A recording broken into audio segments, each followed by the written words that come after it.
How about that? You did it. Now, you just about got this all cleaned out, don't we? You know, I think I can clean that up later, but this one we got. How many days have you been working on this? Oh, way too long.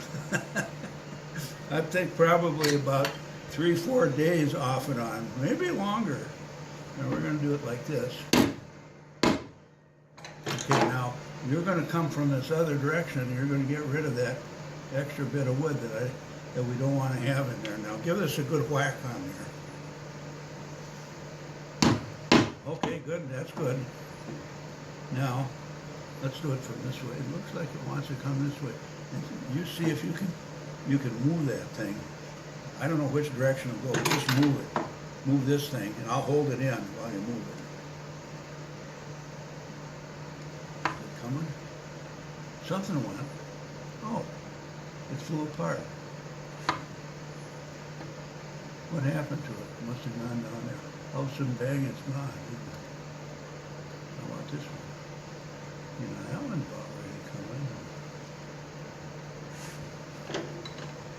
Okay. There. That's a little chunk of wood, isn't it? So what do you think? Is that the way you thought it would come out? How did you think it was going to come out? I thought you were still giving like the coloring. Oh, well, on softer wood, we can take it out differently. But this is really hard wood there. But you know what, with the hard wood, once it's done, something made out of heavy wood, and this is called ash. On your farm out in Poplar there, you got a lot of ash, I'll bet you. We used to have ash around here, but they cut down all the ash trees in Superior. But anyway, How old are you? I'm a year and a half away from being 80 years old. So you're 100? Okay, 78 and a half, yeah.